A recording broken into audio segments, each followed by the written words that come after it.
Guy, our communities, they have different health needs. And because they have different health needs, iba-iba yung approach mo.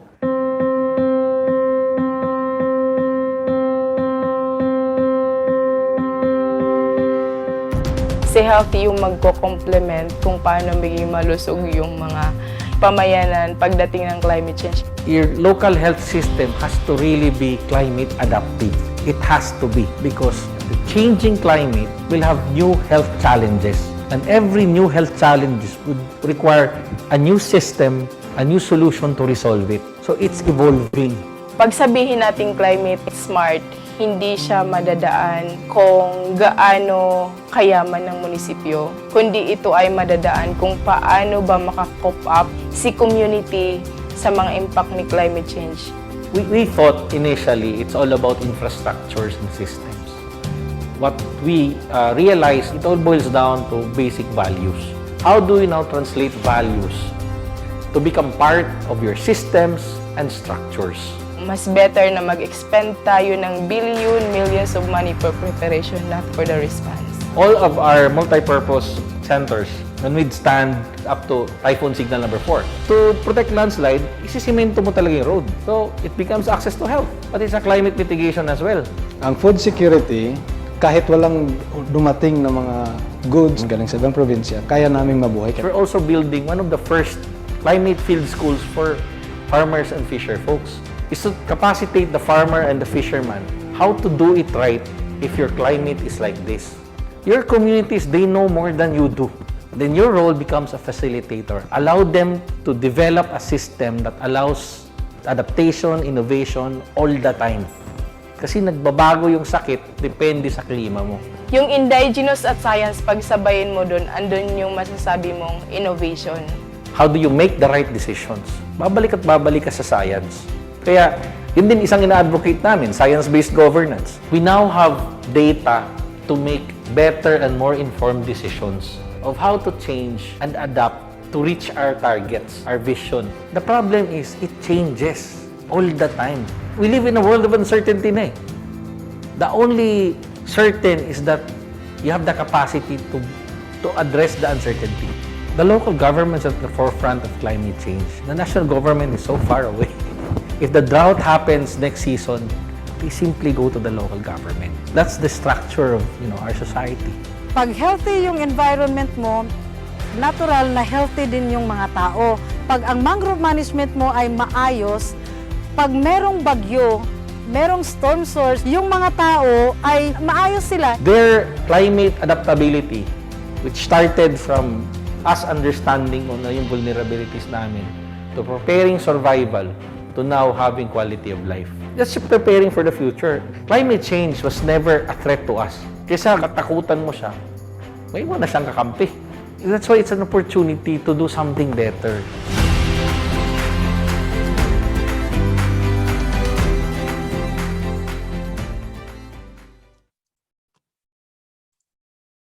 Okay, so I hope that you were able to see the entire video. And while I'm pulling up my slides, can anyone just give some comments in the chat box regarding some key messages or things that struck you the most when you were watching the film about this island in the Philippines facing climate related threats? According to Roshni, while thinking right about the future. Interesting. Okay. Any other comments? The power of local government, resilience is key. Okay. And I wonder if some of the answers that you gave a while ago when it comes to the similarities between the Philippines and Caribbean have been proven to be correct. A compelling, positive message, the importance of mangroves, the role of the local people. And so I guess a lot of these will be touched upon as we proceed with the session. And yes, the Philippines and the Caribbean, both archipelagic countries. In fact, when I showed to you these two photos, you wouldn't recognize which one is from the Philippines and which photo was taken in one of the islands in the Caribbean. And so I always say that the Philippines and the Caribbean are actually, sisters, albeit separated by the huge Pacific Ocean. And thank you to the comments that are still coming in the chat box. I really appreciate that.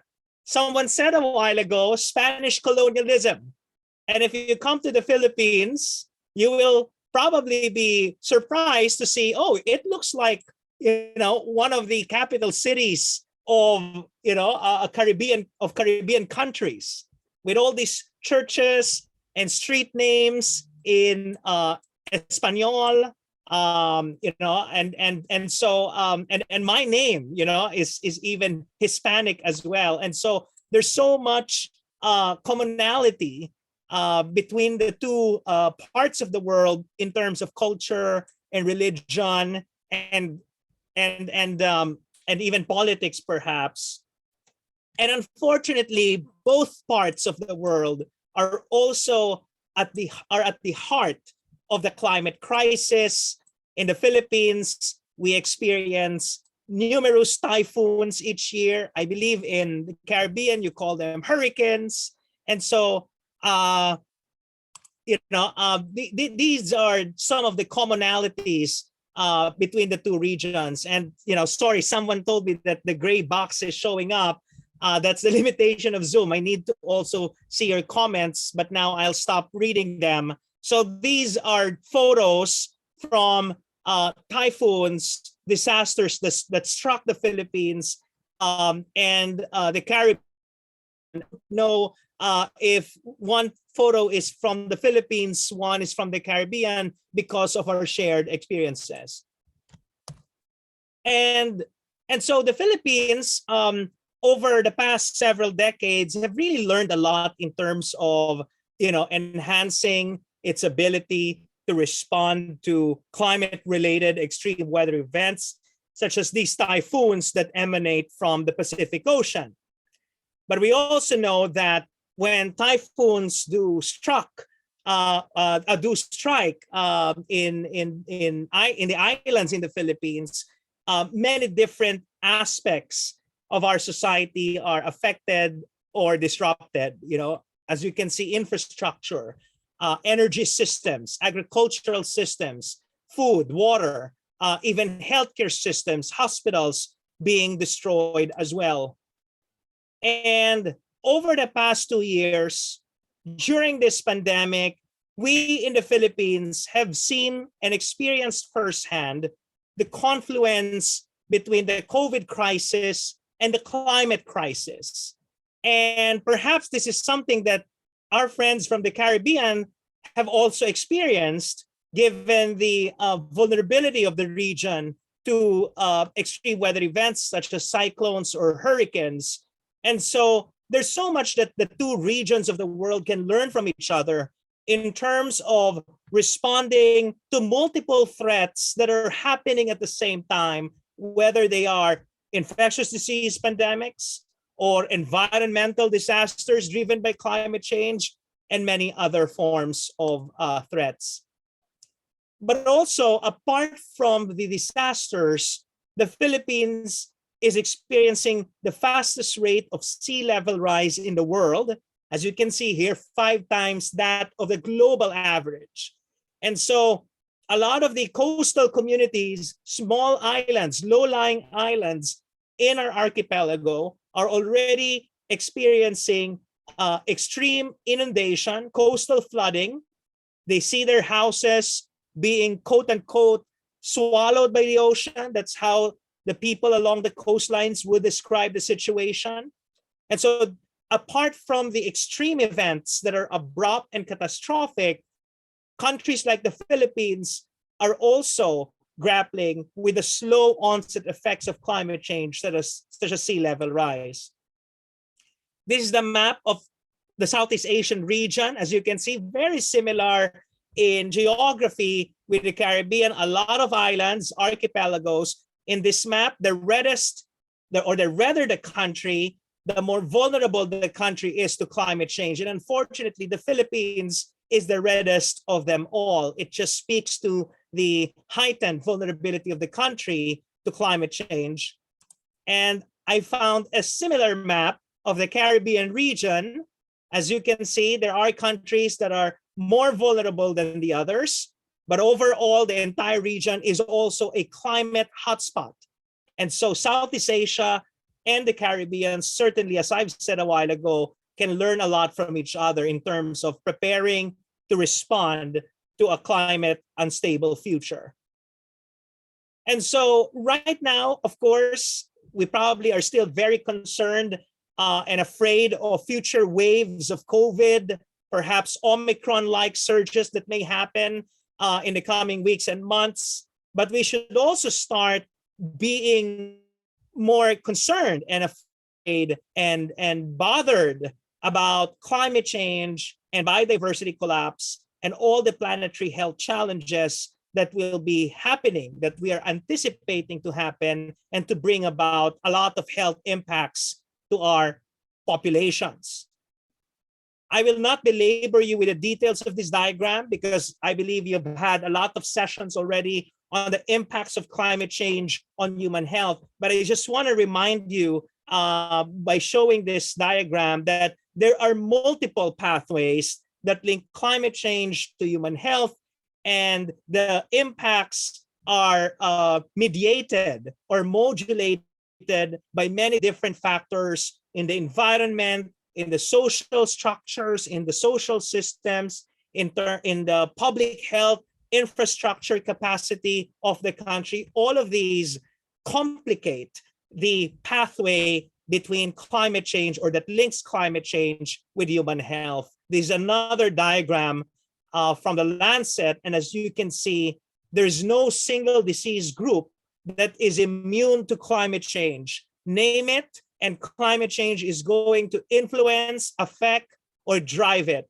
whether it's non-communicable diseases or infectious diseases or undernutrition and even mental health. There's growing evidence that mental health is being impacted by climate change as well. And so when we talk about responding to climate change and its health effects, we cannot have a siloed approach. We cannot be selective. We will only address one disease condition or public health program and forget about the others, because as already being shown in this diagram, every disease condition or group will be affected.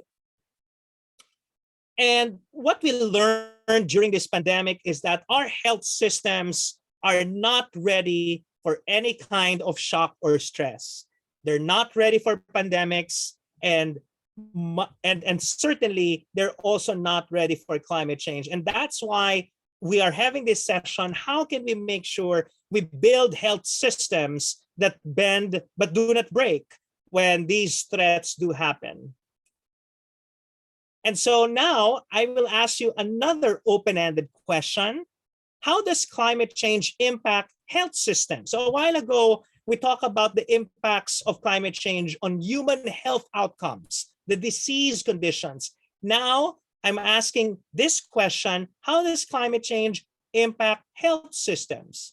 And let me just open again the the Zoom so I can see your answers. Just a moment.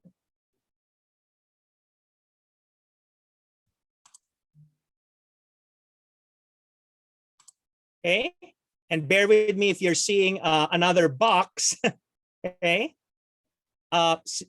increased burden on the health system, according to Jane. Okay, patients showing up with elements related to climate. Health systems are overloaded. Infrastructure damages, depleted resources. Okay, human resource stress. Okay, overwork healthcare workers, increased cost. So thank you very much for all these very insightful answers.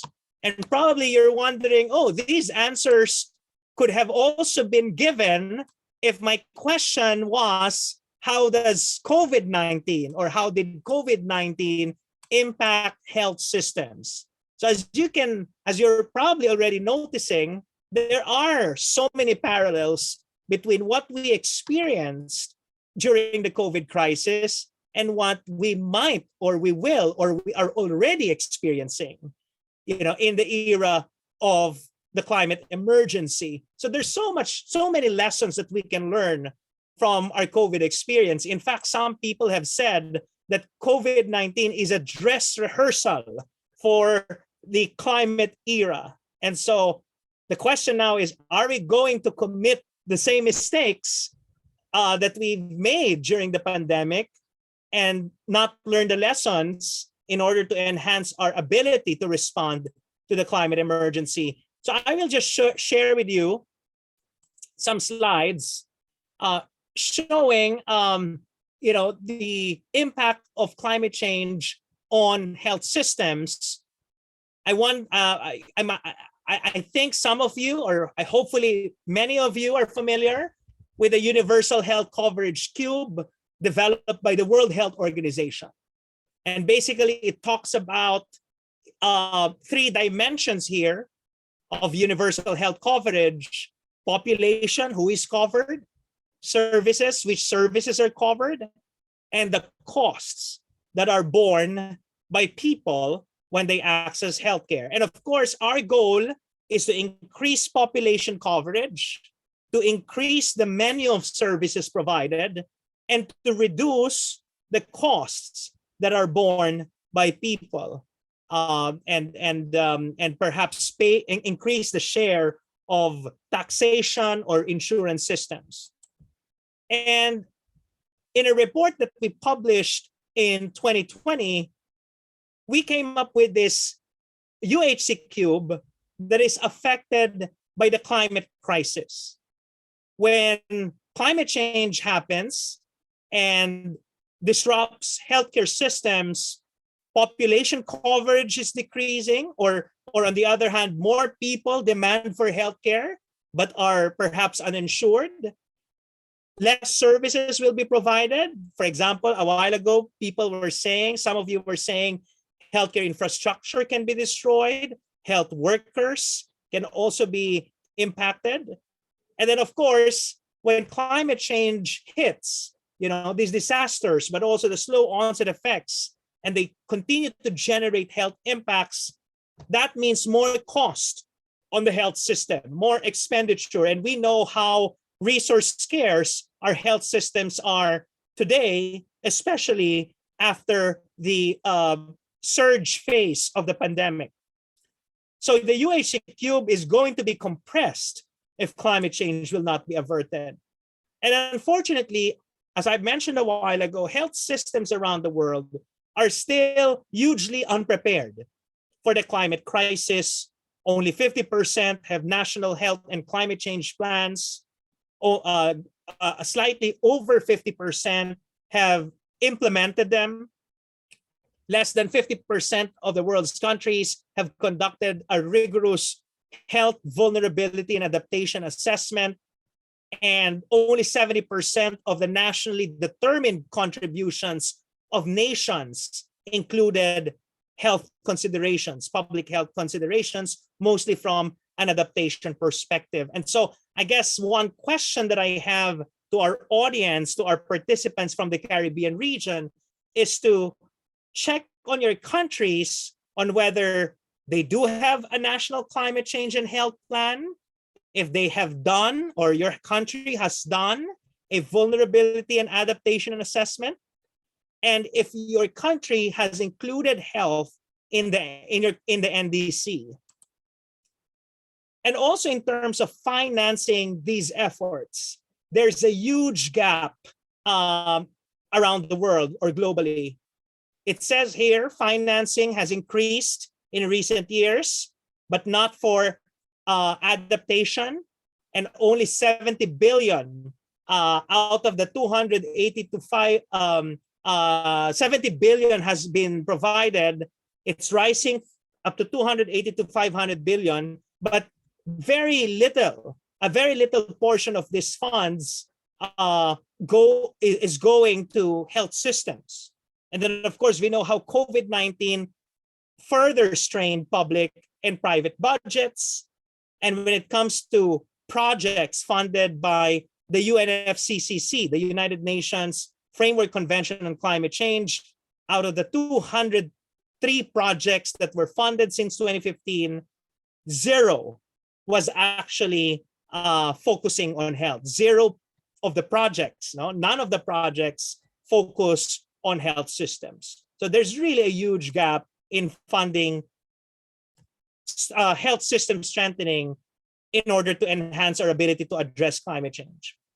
And so the question now that we should be answering is, are we ready to build health systems that consider the climate?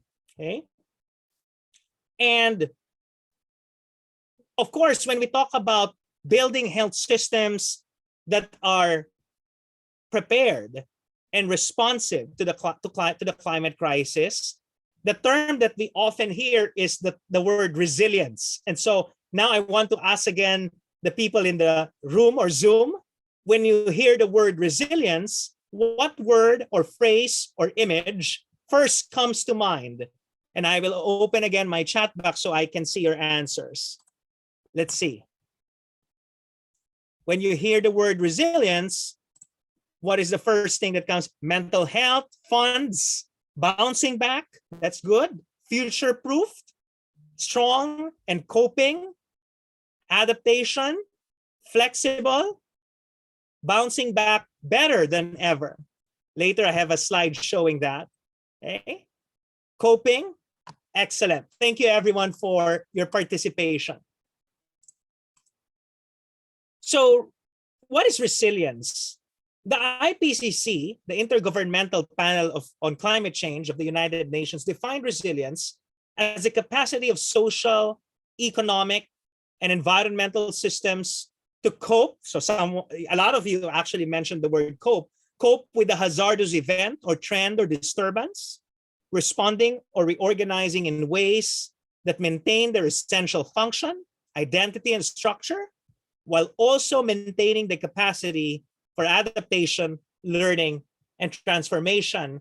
And I actually want to highlight all the important words in this definition, some of which you already mentioned in the chat box: coping, being responsive, reorganizing in order to maintain the functioning, the identity, the structure, but also it's not just being able to maintain what exists, but also being able to adapt and learn and transform. So it's both ways, ensuring the integrity of your system, while at the same time allowing your system to change when necessary, when the conditions require. And the word resilience has been used for centuries. So here you will see how the word resilience evolved over time. Initially, it was used in literature and anthropology, psychology, and then eventually ecology in terms of the resilience of ecological systems. And more recently, the fields of disaster risk reduction and sustainability science and climate adaptation have been using the term resilience. And much, much more recently, especially during the Ebola epidemic in 2013, there has been much talk about building resilient health systems. So the application of the term resilience in the health sector, in the health systems world, is pretty recent compared to its use in other disciplines and fields. Another term that was also mentioned a while ago in the chat box is adaptation. So you might be wondering, what is the relationship between resilience and adaptation? According to IPCC, adaptation is the process of adjustment to actual or expected climate and its effects. In human systems, adaptation seeks to moderate or avoid harm or exploit beneficial opportunities. So it's not just preventing harm, but also if there are benefits that are being brought by the change, then we should be able to maximize them. And to be able to achieve that, there needs to be some adjustment. And so if you remember a while ago, resilience is about maintaining the integrity, but also preserving the ability to change, to adjust, to adapt. That is how resilience and adaptation are related. Other terms, which was also mentioned a while ago when I read the objectives: adaptive capacity, the ability of systems institutions, humans, and other organisms to adjust to potential damage, to take advantage of opportunities, or to respond to consequences. So it's an ability, it's a capacity. And so you might be wondering, how is this related to adaptation and resilience? Some authors said adaptive capacity manifests as adaptations. If you're not able to adapt, that means you don't have adaptive capacity. But adaptive capacity is also a resource for maintaining resilience. So if you are able to preserve your resilience, that means you have that capacity. Oftentimes, another term which is seen as quite the opposite of adaptive capacity is vulnerability, the degree to which a system is susceptible to or unable to cope with adverse effects of climate change, including climate variability and extremes. And there's one simple formula that you may want to remember.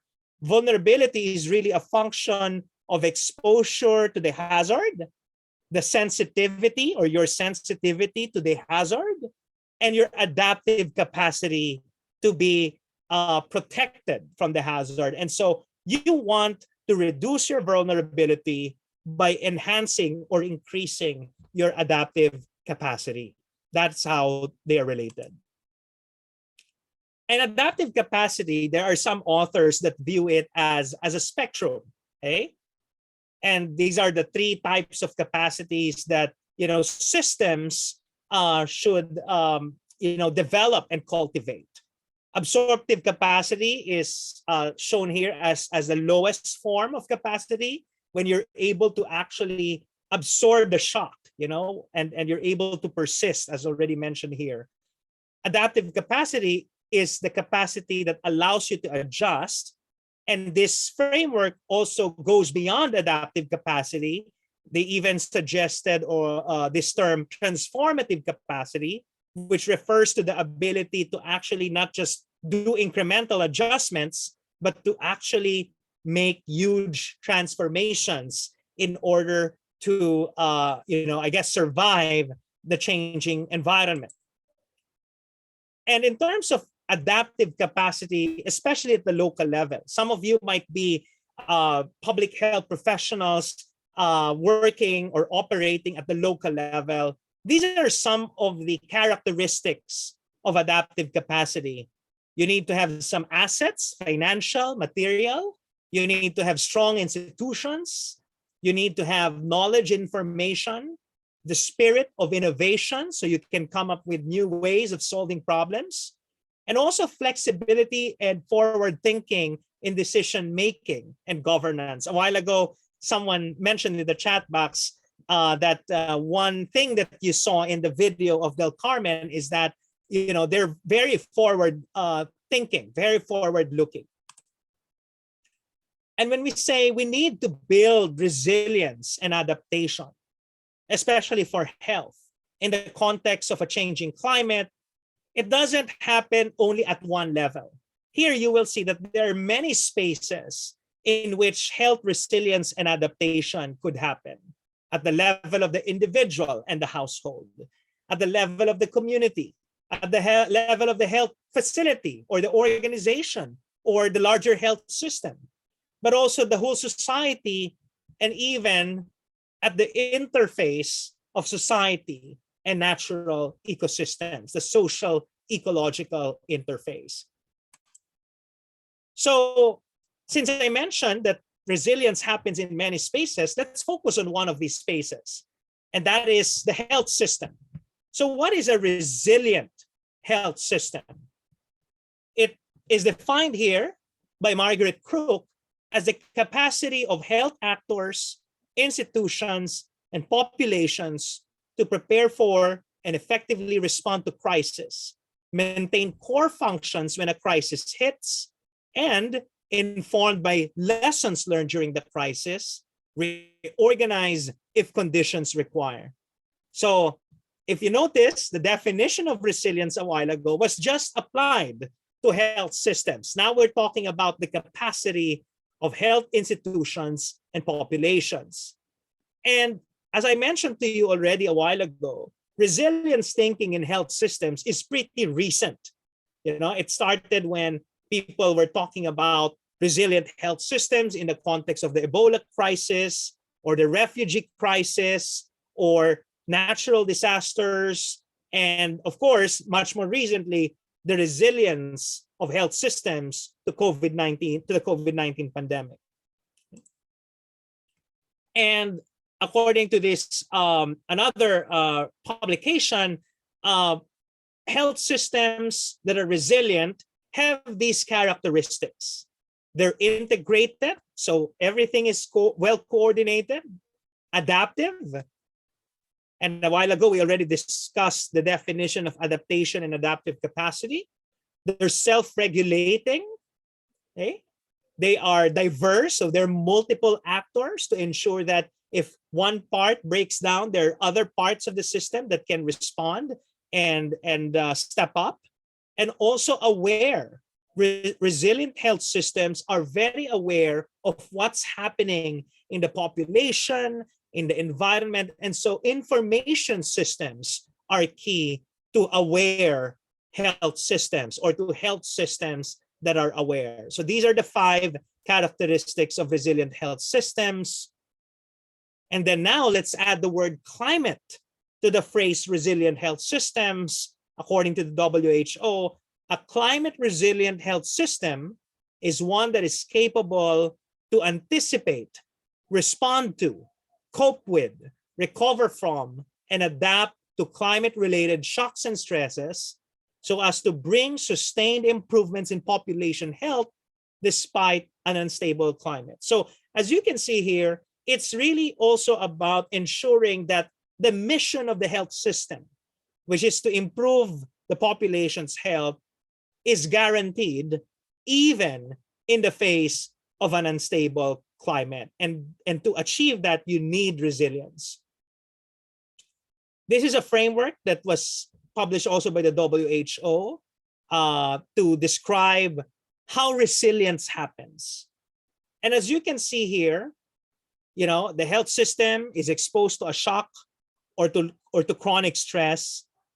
And ultimately, the goal is that for the health system to at least recover to its pre-event state. But I remember in the chat box, several of you mentioned that resilience is also about recovering better than before and even transforming into something that is more, I guess, attuned and aligned to the changing circumstance. So this is the goal of resilience. We don't want our health systems to collapse. We don't want our health systems to recover, but worse than before. So we've already discussed the concept of resilience, resilient health systems, climate resilient health systems, and all the other terms that are associated with these phrases. Now let's talk about the tools for building health system resilience.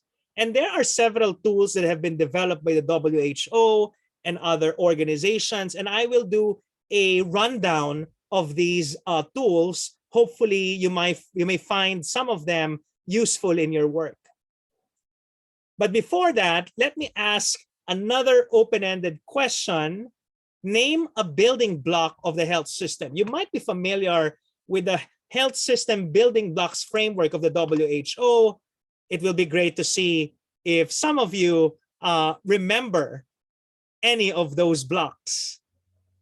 Julieta said human resource. Marvin said leadership and governance. And there are 6 building blocks. 2 have already been mentioned. So there are 4 more. Okay. Health informatics or health information systems, correct? Financing. So we have 2 more remaining. Okay. Okay, and it's okay. I will show to you the framework.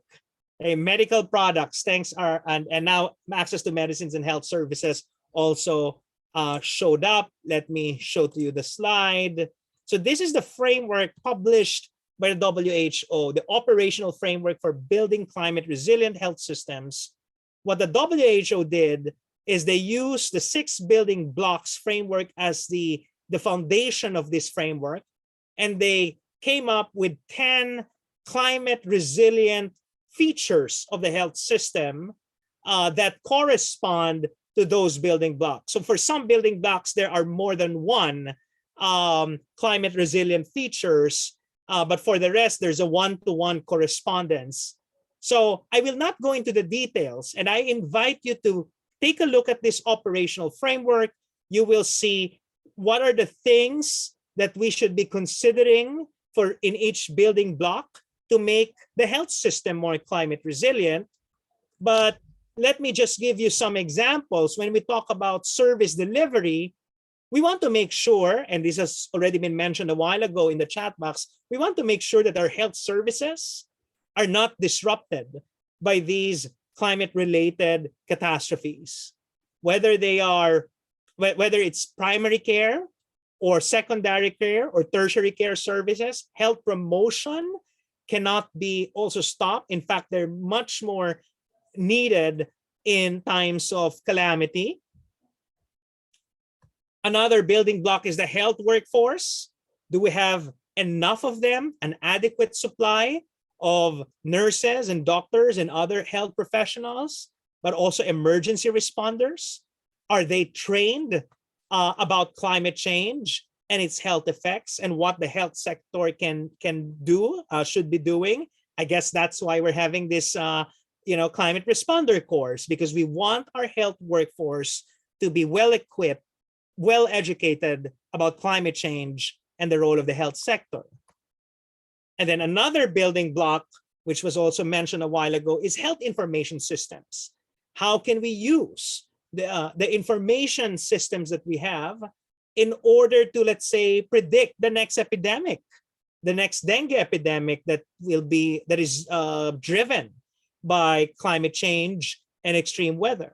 Or where should we be placing our health facilities? So, for example, this is a hazard map of my hometown in the Philippines. And as you can see here, the ones encircled in red, a lot of our health facilities in the area are located in places that are prone to flooding. And so if we are to build the next generation of health facilities, we should be avoiding these locations that are vulnerable to climate-related events.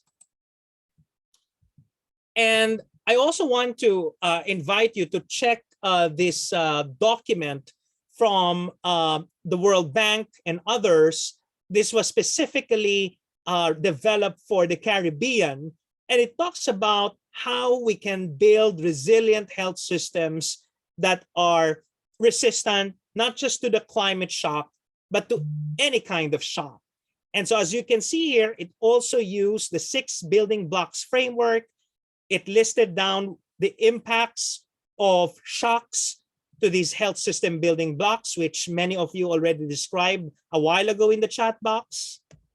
And they also, or this report also presented a framework, again, that uses the 6 building blocks and the 3 different types of capacity that I mentioned to you a while ago: absorptive, adaptive, and transformative capacity. And if you notice, they also added a 4th type of capacity, anticipatory capacity. How can we anticipate, these future challenges, changes? And of course, it requires strong leadership and futures thinking, and also the use of information. For example, climate information, to be able to project changes that will happen in the near or distant future. And they even, this report even proposed a traffic light system for measuring the resilience of the national health system. So this is just an example from Jamaica, and you will see here different metrics that were proposed by this report to be measured. And as you can see here, Jamaica is, somehow a mixed bag. It has some greens, which means highly resilient and in these measures, but you can also see some reds, which needs to be addressed if the resilience of the health system will be enhanced. And this is so fresh. This is just published today by the WHO, so it's very timely. There's a new guidance on how to measure the climate resilience of health systems which also use a color-coded approach or system. So if you're interested, take a look at this document. You can Google, but whether you use the Caribbean toolkit or this WHO toolkit, both are using a traffic light or a color-coded scheme to assess the resilience of health systems. So now we're done with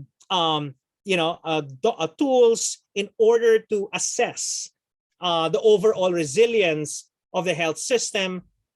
These ones that I'm showing to you are tools for or toolkits for the conduct of what we call a vulnerability and adaptation assessment. Okay, and in simple terms, these assessment is measuring, on one hand, the vulnerability of the population and the health system to climate change. What are these risk factors, but also what are the protective factors that can be enhanced? And then the other side of the coin is adaptation. What are we already doing in order to respond to the climate crisis? And what is our capacity to adapt or adaptive capacity? So I'm just bringing back terms that I already mentioned to you a while ago. VNA assessments measure both sides of the coin, our vulnerability to climate change and our capacity to respond to it in order to improve health outcomes and protect health from the climate emergency. And so in this toolkit produced by the WHO, there are several steps on how to conduct a VNA. And I will not go into the details, but as you can see, it's pretty simple. Of course, you need to plan the assessment, assemble the team, gather the information, define the boundaries of the assessment, the scope, develop a communication plan, because at the end of the day, once you're done with the VNA assessment, you need to communicate this to local leaders and to the general public. And then, of course, the assessment phase, where you assess both the vulnerability and the adaptation capacity of your health system and your community and your country, but also you're not just assessing the present, but also assessing future risk, as you can see in this diagram. And then ultimately, you need to synthesize, and that's why the communication plan is important. You need to come up with digestible, understandable messages that you will be conveying to the public. You need clear policy recommendations, and you also need to set up a system for monitoring, not just the effects, but also the implementation of the your recommendations, your intended actions. So when you conduct a vulnerability and adaptation assessment, these are some of the things that you should be taking note of. For example, identifying specific population groups that are more vulnerable to climate-related effects than the others or than the rest of the population. I will not go into the details, but as you can see, there are several groups that are quite climate sensitive or climate vulnerable. You also need to start looking at, as I mentioned a while ago, what are the risk factors, but also the protective factors that are rooted in the economy, the population's demographic or the demography, the geography, the cultural factors, so on and so forth. And then this is just an example of a risk assessment of climate change impacts on health done in Oceania. And you will see here that they did not just list the impact that is being anticipated. They also came up with a baseline assessment in numbers and also a future assessment or projections of what might happen if climate change will not be averted. Here you are seeing another approach. You can do a spatial or approach, a visual approach, looking at parts of the country that are more at risk of climate-related health impacts. For instance, these maps show the impacts of climate change on the expansion of the distribution of dengue in the country. And then apart from the vulnerability, the impacts, you should also be measuring adaptation and resilience indicators. And we already mentioned a while ago, the preparedness, the stability of your health infrastructure, the number of health workers that you have, what are the initiatives that you're already doing, so on and so forth. So that's the vulnerability and adaptation assessment, usually applied at the level of the country and also at subnational levels. And more recently, the WHO also developed another set of tools, this time for assessing the vulnerability of healthcare facilities, because we need to establish climate resilient and environmentally sustainable healthcare facilities that can respond to the impacts of climate change, but also facilities that do no harm to the planet because they are abiding by green sustainability practices and principles. So this is the framework that is featured in that report. As you can see, you're looking at the health workers working inside the facility, water, sanitation, hygiene, and healthcare waste, energy, and the infrastructure and technologies that exist in the facility. And so these are some of the factors, and the WHO came up with a checklist where you can actually identify which climate-related hazards are expected or anticipated in the location of the health facility.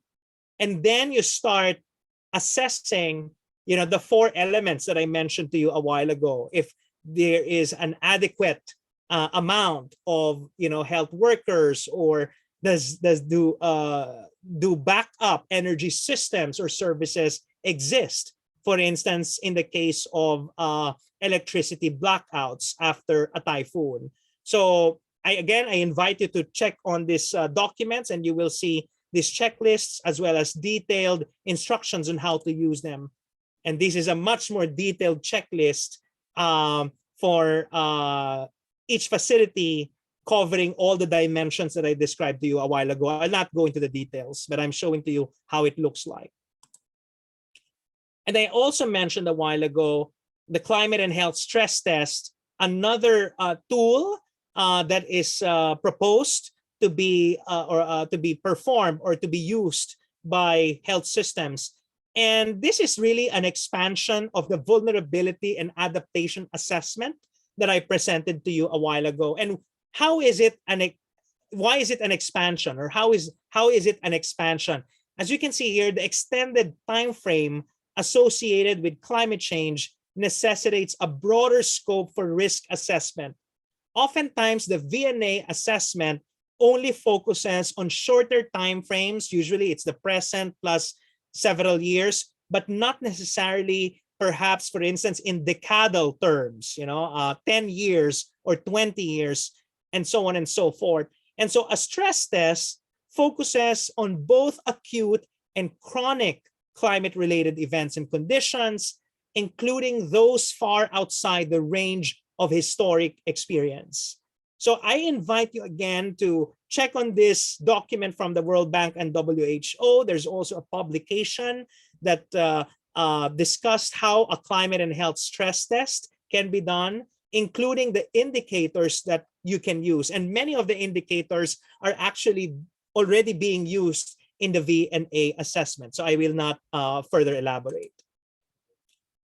Another tool is Health in National Adaptation Plans, or HNAP. So a while ago, we talked about assessing the resilience of the health system, assessing the vulnerability and adaptive capacity of the health system. Now it's time to plan using the information that were gathered through those, exercises, or using those tools.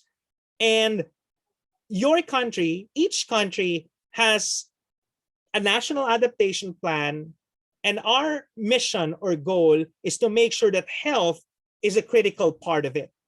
So this is just, the framework, or a diagram showing to you the process. There needs to be a strong involvement of the Ministry of Health. the Ministry of Health can also develop its own climate and health plan for the ministry, in addition to an HNAP, which is a bigger plan that highlights health and the role of the health sector.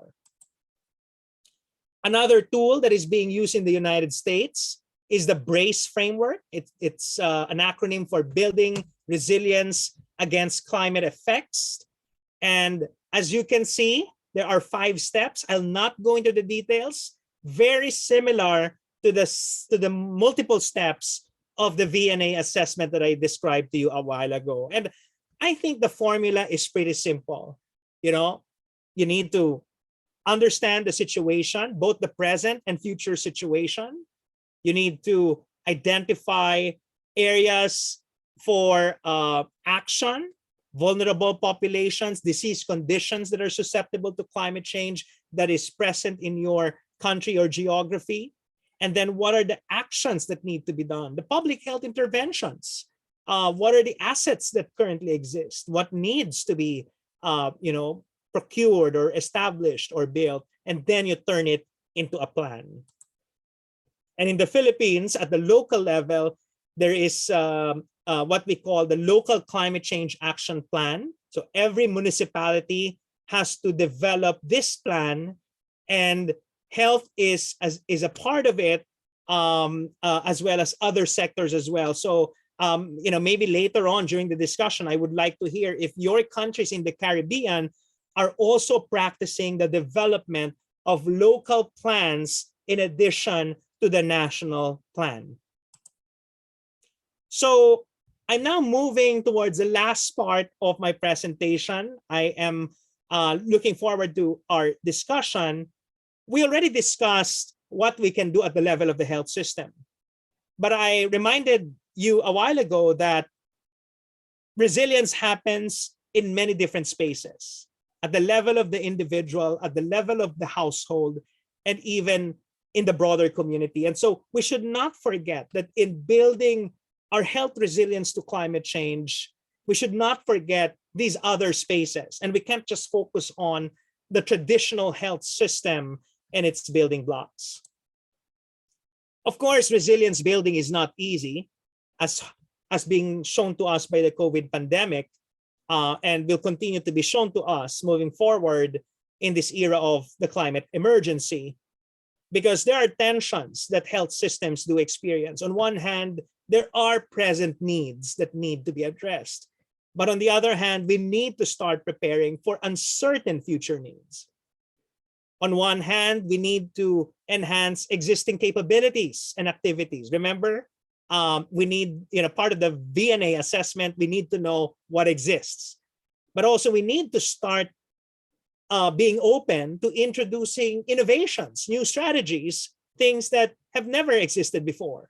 Because the changing climate also is presenting new challenges, as mentioned a while ago in the film. Another tension is, do we focus on major specific threats? Do we just focus on climate change? Or do we build a broad-based capacity for responding to a variety of threats? And admittedly, I would go for the latter. I think the COVID-19 pandemic is a great teacher for resilience. We should also apply the lessons for the climate crisis as well. And as we create resilient health systems, we should remember some of these characteristics of successful resilience and adaptation initiatives. There is a need for a clear vision and alignment with country development goals, focus on policies and not just projects.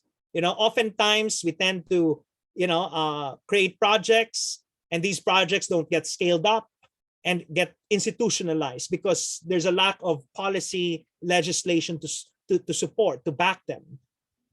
Existing implementation capacity should already exist. So we really need to build our capacity to be able to operationalize what we've planned.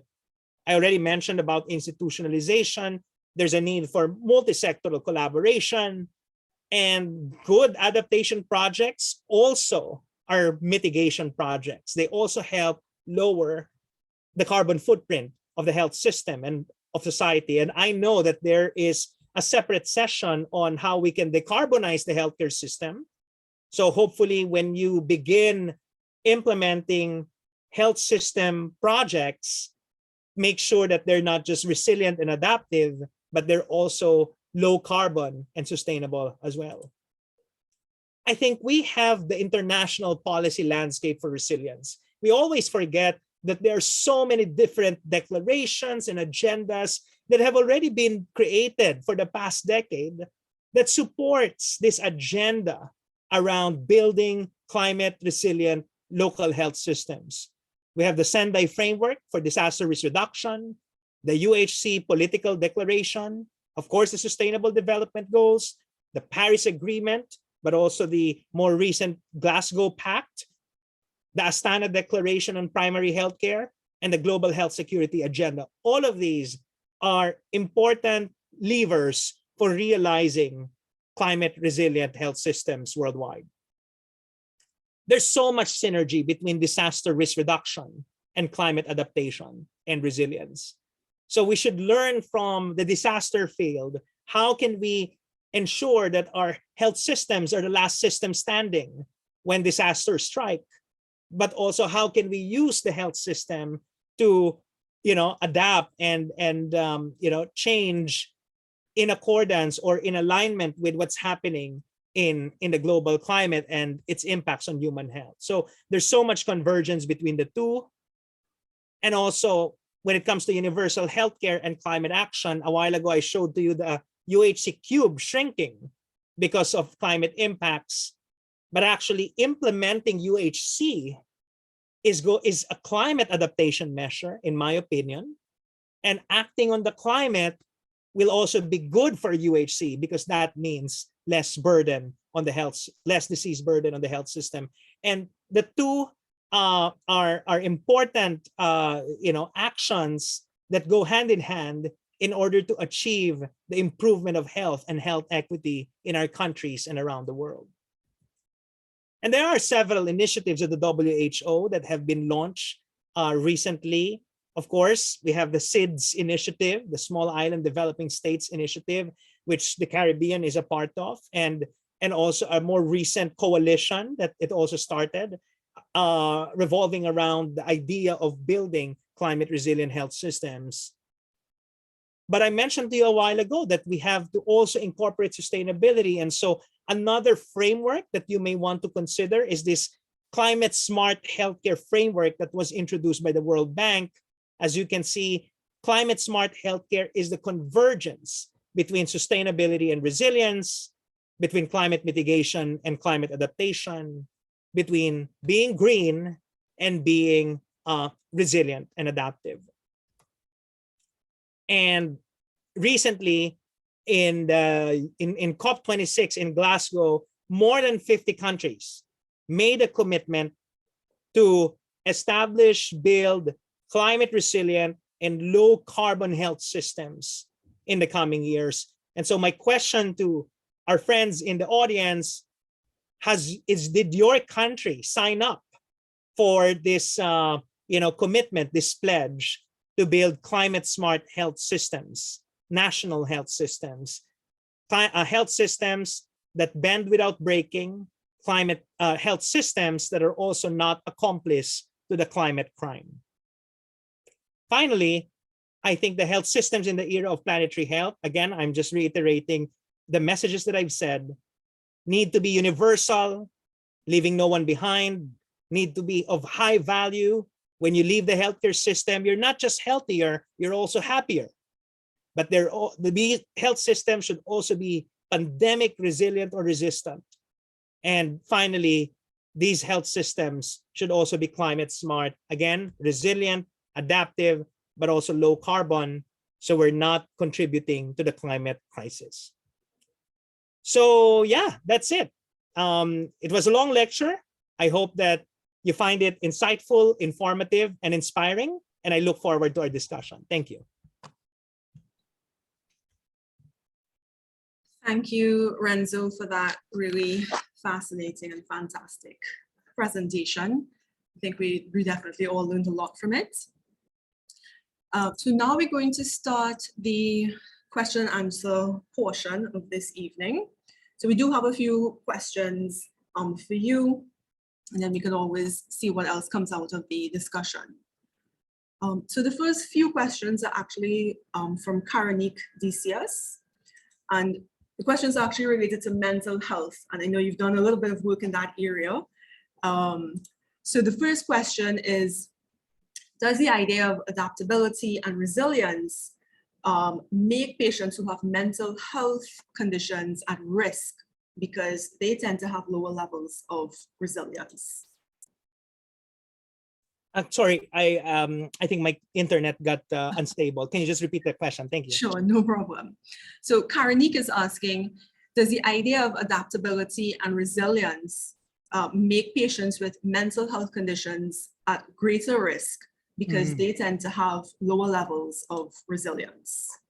Yep, thank you very much. And for that question, well, I guess it should be the other way around. You know, we need to make sure that mental health is front and center in our resilience building efforts, initiatives. And that's actually what was quite missing in some of these frameworks, you know, before, because with the tendency is, oh, we want to build health systems that are resilient and adaptive to physical health challenges. So we often forget mental health. We often forget that climate change is going to affect our brains and hearts as well. And much more recently, the evidence around the nexus of climate and mental health is growing. And so I hope that, you know, future resilience building initiatives will not forget mental health. We'll make sure we also apply a multi-level approach. Remember a while ago, I kept on reminding our audience, let's not forget individuals and households and communities, because the health system, sure, it can provide emergency care or primary care, etc. But remember, the families are perhaps even the first sources of resilience, right? To individuals, to children, to people, and so we need to make sure we are not missing all those other important components in our resilience building efforts. So that actually leads us on to the next question. It's also from Karanik, and she's asking about how do we actually go about adjusting the mental health system to improve resilience and adaptation to the risks against climate change. So if you want to expand any further. Great question, and it's a question that we're asking here in the Philippines. As I've said, this is a much more recent realization, and our, I guess, you know, hypothesis is we need to start demedicalizing, you know, mental health or primary care mental health, right? We always, you know, think of, oh, you need to have the services in the health facility. But again, as I mentioned a while ago, before the patient or the person experiencing some mental health challenge reaches the health facility or the healthcare organization, they're exposed to the community, you know, and they're with family members. And so how can we, you know, mobilize the community, equip them with knowledge and tools so that, you know, that kind of support is already provided to these people even before reaching the traditional quote unquote health system that we're more familiar with. So that's still a work in progress, even in a country like the Philippines, which, by the way, only passed a mental health law 3 years ago, very recent. And the efforts, the implementation efforts have been derailed by the pandemic. But also the pandemic reinforced to us the importance of good mental health. And then now what we're experiencing is, you know, the merging of climate change and, you know, the pandemic in terms of, you know, bringing more, I guess, mental stress, emotional stress, especially to young people in the country. Thanks for that answer. We had our talk on mental health and the changing climate last week as well. And definitely we understand there's a lot of work to be done with respect to mental health. So the next question, again, is also from Karanik. And she's asking, how does resilience intertwine and relate to sustainability in small island nations? Another great question. And, you know, it's an important question because oftentimes, because the problems already exist, they're already harming our communities. The tendency is, oh, let's focus first on resilience and adaptation, and maybe mitigation can come in later, right? And more so, oh, maybe it's not a priority because we're only contributing very minimally to the carbon emissions of the world, right? It's really a responsibility of the big countries. But I think, for example, when it comes to energy, solar power, and of course, better quality solar power can be both a mitigation and an adaptation measure. Because on one hand, you're ensuring that there's reliable electricity when climate disasters strike, but also on the other hand, solar power is clean power, right? And that's just one example of an intervention that is actually the convergence of mitigation and adaptation. And this is something that small islands, archipelagic nations, especially those that are always facing the perennial threat of typhoons and cyclones, this is something that we can actually promote in our settings. Great, thanks. I see, Dr. Henry, you have your hand up. Do you want to unmute? Yes, I want to thank you for that great lecture, Professor Renzo. I wish our archipelagic state in the Caribbean could become so motivated like yours in terms of community drive. I like your decentralization focus. But I want to talk a little bit about the national adaptation plans, because I think every person in this room should make an attempt to read their national adaptation plan. You need to start there. So I started there with Trinidad and Tobago. I'm from Trinidad and Tobago. So I said, let me read my national adaptation plan because we need to go from there. However, we are an oil and gas economy. And after I read it maybe 2-3 times, and that's why I'm glad Dr. Hospitalis is here, and I will hope other territories are thinking about this. And I wasn't able to outline clear objectives and clear strategies and plans are in place. So you talk about that evolving into the local community based on what's in the national community and aligning to that. And I couldn't even start off with a framework for my national community. And I want to know if Dr. Hospitalis or anyone else in the room could speak to this for me, because we need to start off somewhere. And of course, we should be dealing with that, not only on a national level, but on a CARICOM level, because we're all experiencing the same vulnerability and threats. That's my question. If probably Dr. Hospitalis or anybody could speak to this concept from a national and from a Caribbean perspective. Thank you.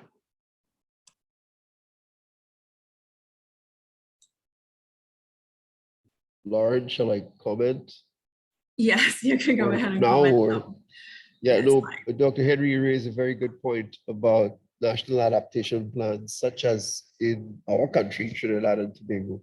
The Prime Minister came back from Glasgow and spoke in a national televised address to the country that climate change was real, it was being caused by greenhouse gases, that Trinidad and Tobago, as a producer of oil and gas, was part of the problem, that the country needed to change.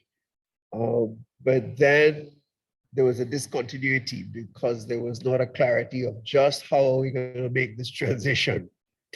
And he's a politician, he just got off a plane, he was tired.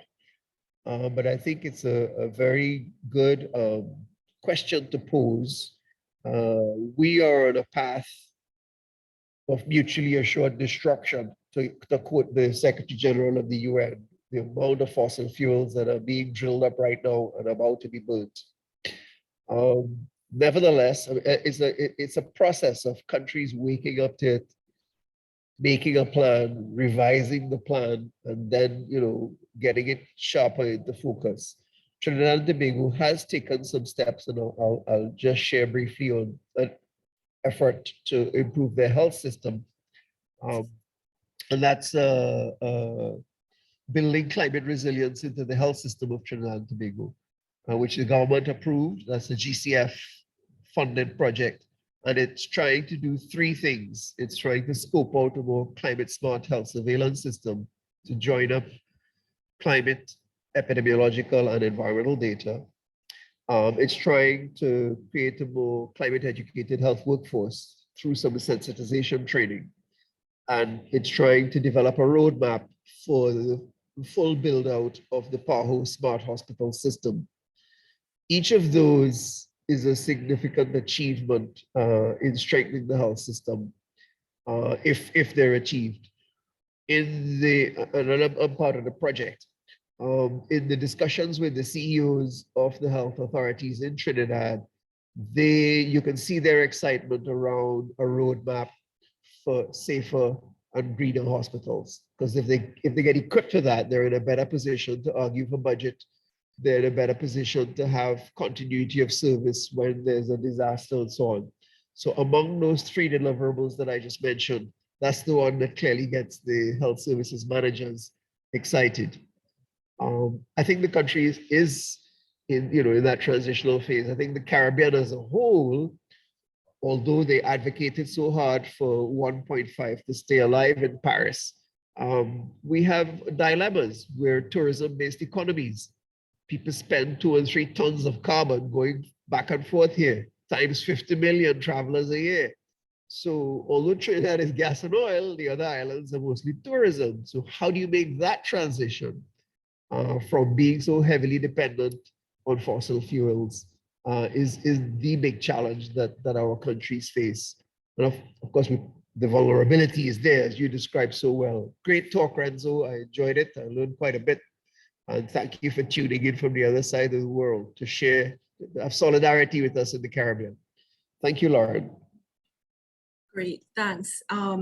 Renzo, we still do have a few questions that we're going to try to get through.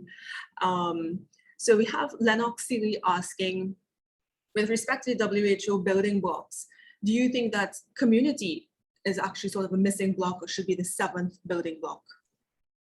Great question. And that's a long-standing critique of the 6 building blocks. In fact, later iterations of that model already included people, communities at the center. And so I'm glad that that was raised. And a while ago, there was also a discussion about involving communities in building mental health resilient communities. I think this room already acknowledges, right, that we cannot really just focus on the supply side of health systems, but also make sure that the community, the people are, not just involved, but participating in the resilience building project. Thanks for that question. Thanks. So one question from Andrea Roach Estwick. So in your opinion, are you aware of any country that has an outstanding written disaster plan or national adaptation plan that could potentially be used as a model for others to follow? Right. So not to be biased, but the Philippines is actually a country that has experienced so many typhoons for many decades, that has built very ambitious disaster risk reduction plans at all levels, national all the way to local. We have several enabling laws, the Climate Change Act, the Disaster Risk Reduction and Management Act, which have been lauded by the UN as some of the best climate laws in the world when it comes to resilience and adaptation. So if you want to learn some examples from other countries, the Philippines is a country to actually examine and have a close look at. But this is the thing. And this is where the stress testing is very important. Remember a while ago, I mentioned the stress testing exercise encourages us to think of scenarios that are outside of what we're used to, right? And that's what is being experienced now in the Philippines. There are, for instance, facilities that we created, a decade ago. We thought, they can withstand any strong typhoon that can hit the country, now destroyed because of a recent typhoon that happened in the middle of the pandemic. And so now we're having this wake-up call. Oh, it needs continuous enhancement and improvement. You cannot settle for what you already have. And that actually saddens me about the climate crisis, because we thought we're seeing the worst, but it seems that the worst is yet to come. And that's the sad reality. And so I guess another kind of message that I should give is, while we have the responsibility to enhance our sectoral resilience, right, as a health sector, we still need to keep on clamoring, demanding for mitigation, because mitigation and climate stabilization will lead to less need for adaptation, I guess, or less adaptation costs, especially for our sector. Right, thank you. Paula or Haley, could either of you just post a CME link in the chat box, please? Dr. Punking, I see your hand is up. Yeah, sorry, I had a slight a comment. Thank you very much. That was a very interesting talk. I wanted to comment on your community group and the discussion that started around community, which was, you talked about resilience and adaptive capacity. I think what is missing from all the frameworks, when you live in island communities are very innovative. This is no joke. This is not because I live in an island. You live in an island where resources may be limited. You have to find ways to do things. And island communities, including the Caribbean and the Philippines, always come up with solutions for their problems, but they don't give themselves enough credit to that process, as in, we have the answers for our problems. We need to be confident that the things we identify, which may be simple tasks, simple things. You have communities that live in these areas. They know when a flood is coming, what they have to do, and they are the best people to help your system, not just adapt, but innovate, to create a framework so that you have something that's alive and that will grow, and that will not depend on something from outside. It's coming from inside. So your small community action, that is where you have to put most of your effort, because that is where it's going to sort of come out of, as in like a spider web from the center, and just go out, and you won't be able to stop it. Because you already see it in your small communities. When you say your small communities have the answers, and it's your local government. And that's where you need to put a lot of focus, because they actually have the answers. So that it was a comment. I think you're doing extremely important work. I think the frameworks, they miss the strength of an individual person. People don't think one person can change the world, and they can. And you need to give them the credit and the facility to to make that happen, because one person can change the world. Thank you, Dr. Bunting, for that comment. I think it's resonating quite well with a lot of people in the audience. Unfortunately, I think we are out of time, just as the discussion we were getting into a nice in-depth discussion. We do have to wrap it up for this evening. We will try to address some of these questions in next week's session, because next week's session is building on what Renzo talked about today. And Renzo, if you are still available next week, if you're in the US and the time is suitable, feel free to join in for that session as well. So thank you again, everyone, for joining us tonight. Please remember, for those of you who want CME credits, I think the link was posted in the chat box. You have 2 hours after the end of this session to fill that link out. And hopefully we'll see you all next week. Thank you again, Dr. Wintour, for joining us tonight and leading us in this great talk and discussion.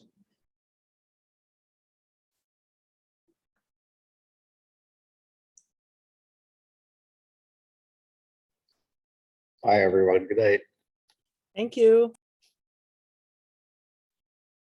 Bye, Haley.